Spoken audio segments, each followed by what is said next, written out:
The test is in 4-part, Part 1, Part 2, Part 3, and Part 4. Now look at Part 1. Part 1. Section 1. You will hear a conversation between a clerk from a moving company and a woman who wants to relocate to the United States.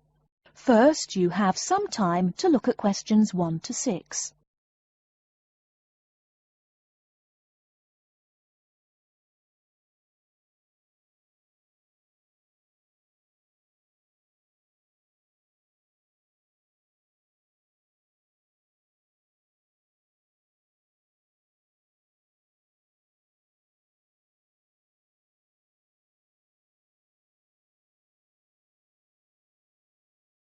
Listen carefully and answer questions 1 to 6.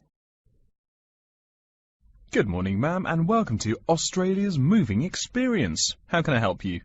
Well, I hope you can help me. I'm so up in the air right now. Just calm down now. Let me guess. You're moving and it has you a little confused. That's it exactly. You see, I'm relocating to the United States next month, and I'm having a hard time getting organised. Here, fill out your name and address and let me ask you a few questions. Oh, what should I call you? My name is Jane Bond. OK, Jane, first of all, what's your work phone number? In case I have any questions about things. My work phone is 9463 550. But please try not to call me too often there. My boss hates personal calls. So does mine, ma'am. So does mine. And what address should we ship your things to? My new company is letting me stay temporarily at 509 Clark House.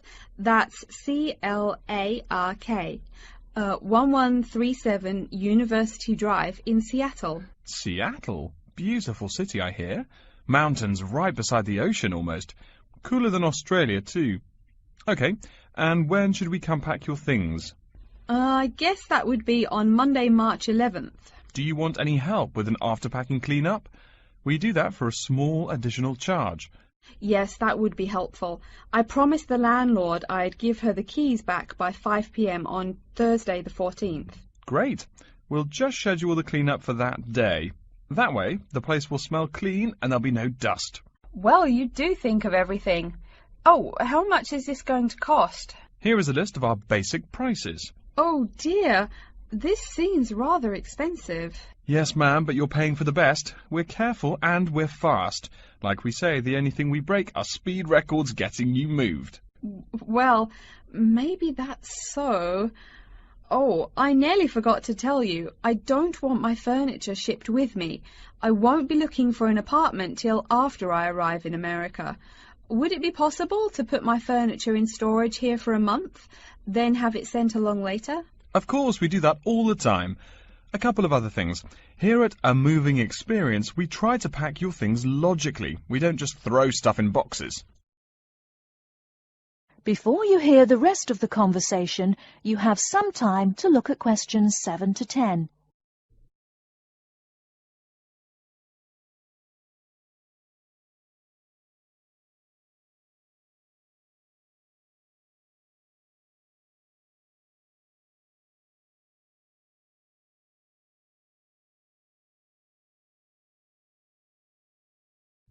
Now listen and answer questions 7 to 10. Do you have any special requests? You know, things you want packed in some special place, so you know where to find them. Like what? Oh, I don't know. Things like dishes, maybe. Not to be rude, but you look like a lady who likes to eat. Ah, yes, I need my dishes and things where I can find them quickly. Great. We'll put those dishes and cutlery in what we call the emergency pack. Can you think of anything else? I do have an antique tea kettle my great-grandmother gave my mother. I wouldn't want to lose that. So I guess you'd better put that in storage with the furniture. Grandma's tea kettle with the furniture. Got it. Say, how about things like your alarm clock? You don't want to miss your plane on the big day, right? Well, you certainly think of everything. Yes, that's right. I'll also need my alarm clock where I can find it. Fine, we'll put that in your personal package. And of course, we'll give you a list of where we pack everything. So all you'll have to do on Thursday the 14th is grab your luggage on your way out the door. I couldn't help noticing the new CD player you're carrying. Is that a Samsung? Why, yes it is. One of their best. Cost me nearly $100, it did. Do you want to take special care of it? I mean, it's brand new. Take care of it, but nothing special. You can just put it in storage with the furniture. That looks like everything we need here. I guess you're all set. That was certainly quick. Thank you, young man. This has been a most moving experience.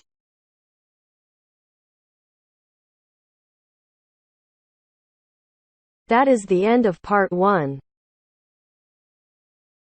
You now have half a minute to check your answers.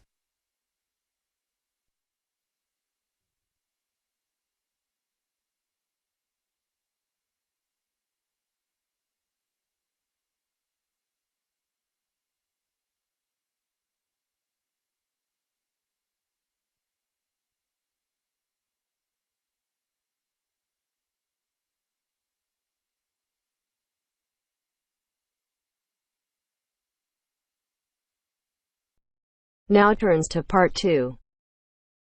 Part 2. You'll hear a talk by a security worker from Sydney Airport who is introducing the day-to-day operations of the Australian Quarantine Service. First, you have some time to look at questions 11 to 17.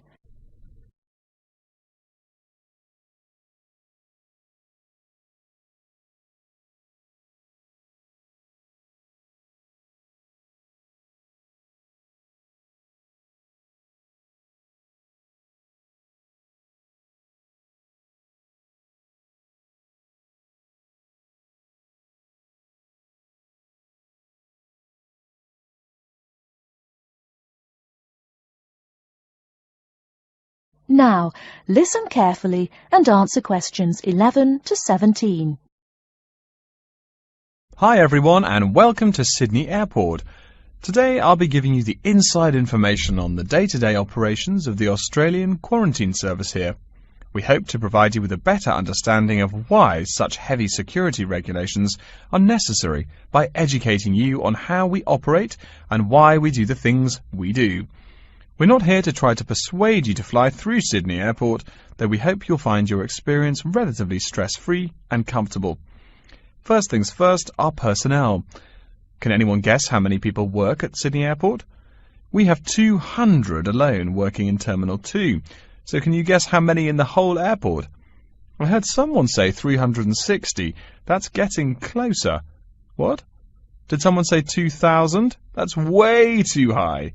Sydney Airport actually employs 440 people. A lot, right? And about half of those employees work in security-related matters. Moving on to our not-so-human employees, let's come and see our favourite pooch, Milton. Milton is our best drug-sniffing dog on the force. He's friendly to most people. You can even come pet him at the end of our tour. Burnouts, beware though. He'll find everything. Notice that even though there are so many of us around him, Milton stays quite calm. This is the precise reason he was chosen for the job. Dogs that are chosen are not predisposed to sniff out different narcotics. That's something we teach them already. So here's a part of the airport most people never notice, the cargo transport terminal. This is where packages are shipped to and from. Normally, we ship around 4,400 packages per month. In this airport alone, over 52,000 packages were shipped in and out over the past year. We ship to and from 170 different countries. Not bad, eh? Probably it will go up to over 72,000 packages this year. And despite over 100 flights in and out of here daily, the number of lost or delayed packages is impressively low. If you send your package through here, rest assured we'll get it where it's going. Let's move on to the area most of us are familiar with, the passenger terminals. In order to be allowed into this area, you must pass through security with your ticket and, if you're travelling internationally, your passport. If you're travelling domestically, you just need a legal form of ID. If you don't have those, you will not be allowed to pass through security and board your flight. During the security scan, your carry-on items will be checked for dangerous items such as weapons, sharp objects, and liquids that exceed our specified limit. If you attempt to pass any of the prohibited items on this list posted at the entrance, you are still allowed to board the plane, but you'll be given a warning and your item will be confiscated. Don't worry, we will not arrest you for having too much shampoo in your bag or anything like that. We also search your carry-ons and parcels for any perishable items. We prohibit the transportation of local vegetation and prohibit parcels containing any insects in them. You may or may not have learnt about this in biology class, but when some plants are introduced to a new environment, they spread wildly and wipe out the current species around it. It is important to control the introduction of new plants into an ecosystem, so we must prohibit the transport of any fertile seeds. So what happens to parcels containing possibly suspicious items? It's of course something we do not take lightly here. If an object passes through the scanner that appears suspicious in any way, it is separated out for manual search by a member of our trained security personnel. If an illegal plant or simple sharp object like a pocket knife is found, it is simply disposed of in our biohazard waste containers, and the package itself is returned to the sender, or passenger if it is for a passenger flight. More serious weapons are reported to higher authorities for investigation. Before you hear the rest of the talk, you have some time to look at questions 18 to 20.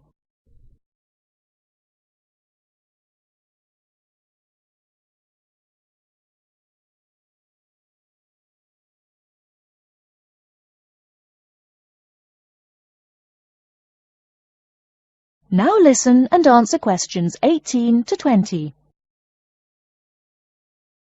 As far as parcel security, the material of the parcel is important. For shipped goods, the most common material used and the most widely accepted is paper. Make sure it is packed sturdy enough with no rips or tears. We've definitely had packages rip open before due to haphazard packing. A more common problem, though, is the package labels. When an item does not make it to the right place, this is the most common reason. The label may not be in the right place or marked clearly enough. If you're receiving any items from abroad that must be declared, please remember our guidelines in order to ensure the timely delivery of your item. Make sure it is packed correctly, and we ask that you notify customs between 2 and 10 days within the item's scheduled arrival date. Okay, before we move on, are there any questions?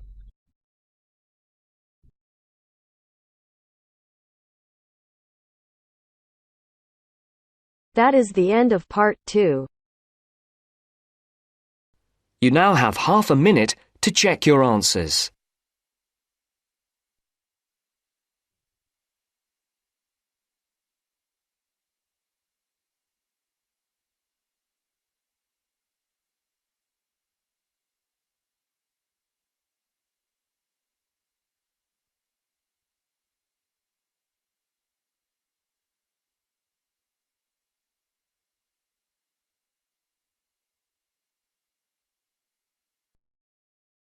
Now turns to part 3.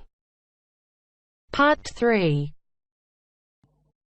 You will hear a student called Tina asking Professor Van Diesen for advice on choosing courses. First, you have some time to look at questions 21 to 26.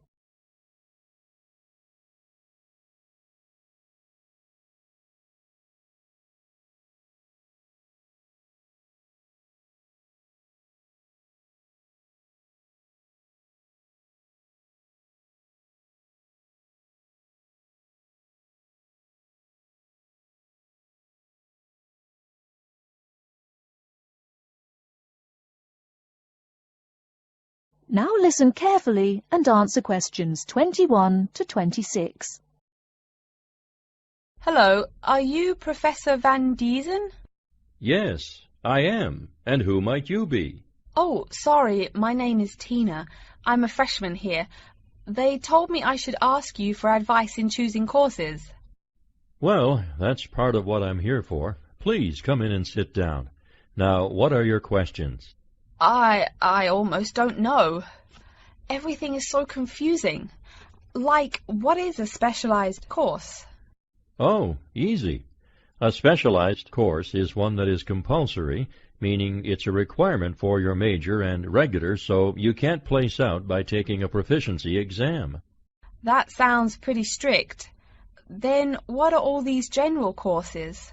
I seem to have to take so many. Nothing to be alarmed over.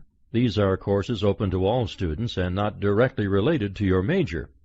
The university offers these general courses to choose so that you can become more well-rounded individuals.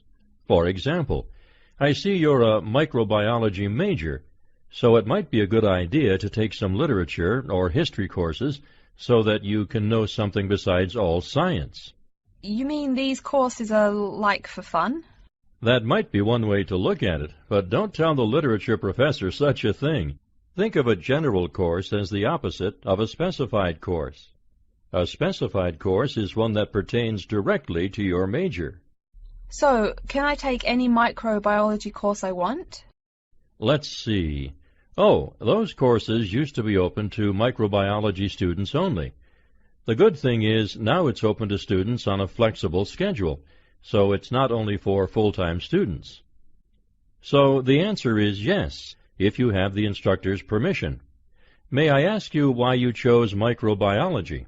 Well, I also like plain old biology too. You know, full-size animals. I might even become a veterinarian. Could I take some biology classes? Well, they are open to full-time students only, which I believe is what you are.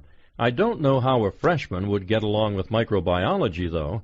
I mean, most of the students presently looking into it are from off-campus. Off-campus? Yes, you know, people who use it in their work at hospitals, laboratories, even a police detective.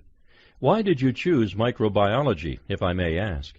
I don't think you quite answered that. Well, eventually I want to be a doctor. At least my dad tells me so. If I may say so, young lady, you seem a little uncertain. Still, I think that might be a good idea for a career. Of course, if you're thinking about being either a doctor or a vet, you should take some medical science classes before you even think of applying to med school. Great! What should I take? There is one small problem. The new medical sciences building is under construction, so there are no experimental facilities available until next year. I'm afraid you'll have to wait, but don't forget to take those courses at the first opportunity. Oh, bummer. Is there any other course you'd recommend for someone like me? Well, since you seem to like animals, have you ever thought about looking into environmental science? No, I never really thought about it before. Is it worthwhile? Quite. In fact, it's the fastest-growing subject on this campus. Before you hear the rest of the talk, you have some time to look at questions 27 to 30.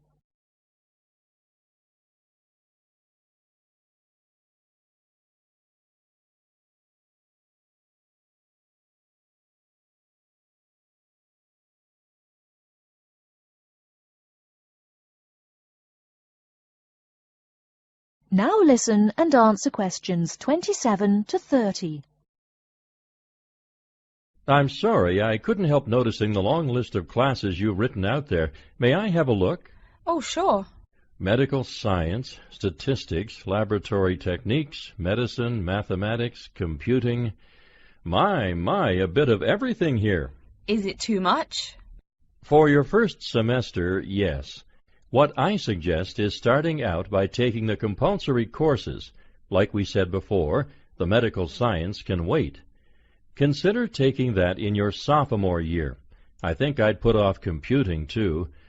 I recommend to all freshmen that I talk to get the compulsory mathematics out of the way as early as possible, so take that one. It'll be one less difficult course you have to focus on when the science lab opens next year, and you have to catch up on classes like laboratory techniques. Your major also requires statistics, so you have to balance 2 math classes, and no doubt you should take that. Otherwise, get your required medicine course out of the way by taking something theory-based. Oh, of course, and your environmental science class, if you're interested. The others can wait. though I think computing is definitely a good idea, even though it's not required. I see, too, on your paper there you seem to have had high marks on the entrance exam. Yeah, I guess so. Don't be shy. Have you thought about applying for a scholarship? Do they have any? I mean, my dad is always complaining about how much money it costs him. In your department there are actually 3 full scholarships available. They cover tuition and provide $1,500 cash. $1,500 cash? Party! Please, miss, the money is intended more as a textbook allowance, not party money.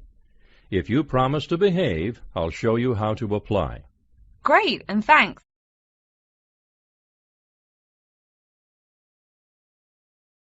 That is the end of part 3. You now have half a minute to check your answers.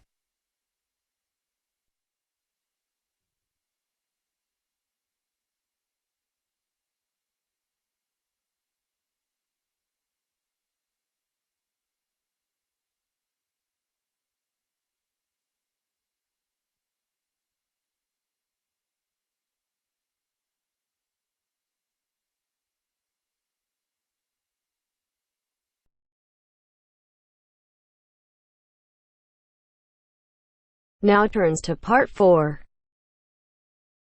Part 4. You will hear a lecture about Crocodylus niloticus and its living habits. First, you have some time to look at questions 31 to 40.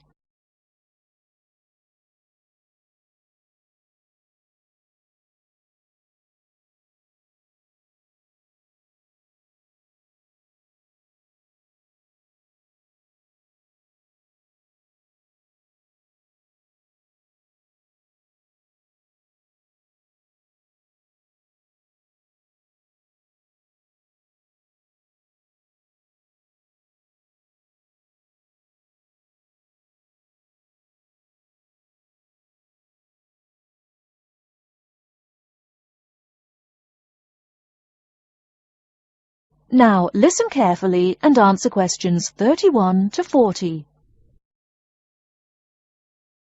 Good morning. Today we will continue our study of Crocodylus niloticus by talking about its living habits. We've already discussed the evolutionary attributes that set it apart from its crocodile relatives. Does everyone remember that? Yes, it has an extremely narrow snout and 3 or 4 rows of protective scales on its back, as compared to 2 rows on other members of the Crocodylus genus. Let's take a look at how these carnivorous man-eaters live, where they live, and finally, whether they really deserve their vicious reputation. To start, I'd like to address a great question posed to me by a student during yesterday's office hours. We talked about the distribution of crocodiles in Africa and saw that they are highly concentrated in the south and west of the continent. This student noticed that on the map displaying the distribution of crocodiles across Africa, there were no crocodiles in the northern region, and found no mention in the literature of the existence of crocodiles in the north of Africa. Why might there be no crocodiles in North Africa?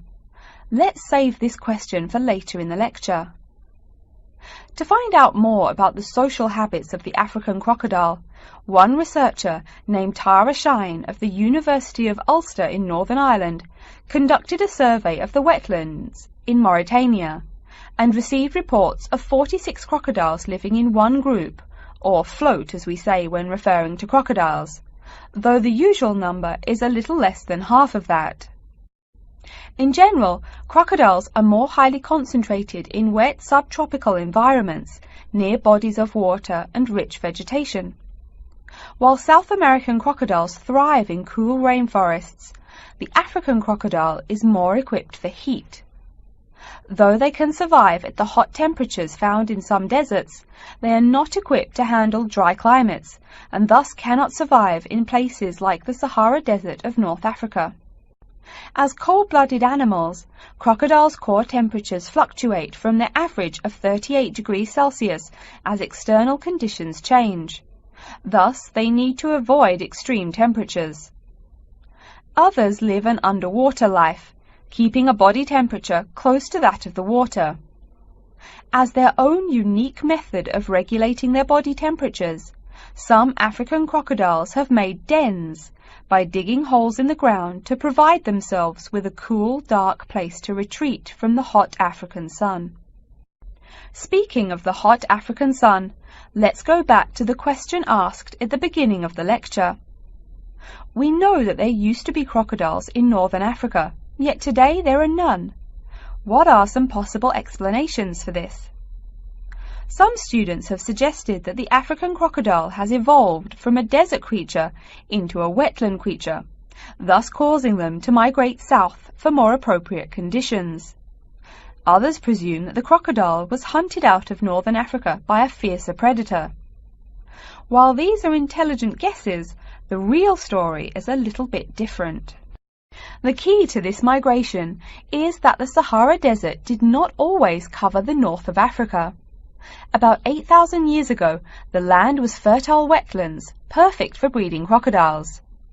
Over time, though, the area dried out and the wetland slowly turned to desert, leading the African crocodile to migrate south to the marshlands they call home today.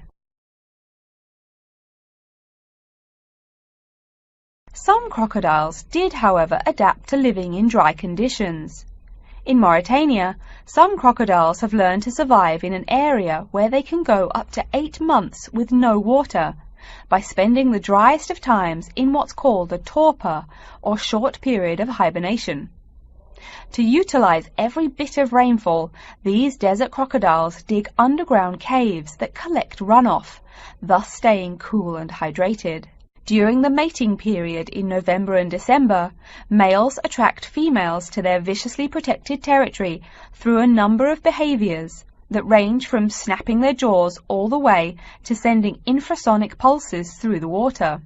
Afterwards, the female digs a hole up to 60 centimeters in depth to store the eggs for an 80-day incubation period. The female protects these eggs during the period, and sometimes even helps crack the eggs with her snout at the end. These teeth-gnashing carnivores are softer than we think. Although these vicious creatures have attacked humans on a few occasions, the residents are not afraid of them. In fact, they show a great deal of reverence towards these wondrous creatures. Some say that crocodiles bring water to their habitat, so if they leave, they will bring the water with them. Obviously, this is not true, but it demonstrates the admiration the inhabiting people have for crocodiles. Generally, crocodiles do not predate on humans. They attack when humans populate the crocodile's habitat, instilling fear and uneasiness in the crocs. Like any other species, crocodiles are known to attack when feeling fear. There's still a lot more to be discovered about the African crocodile. Researchers want to know more about the population size, how many crocodiles inhabit Africa in all, how they form separate floats, etc. There is still also much to learn about migration patterns and relations to other populations of crocodiles now found in other parts of the world. Next time, we'll examine a few specific case studies of crocodile populations in southern Africa.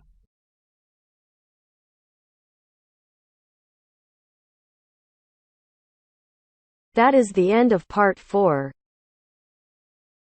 You now have half a minute to check your answers.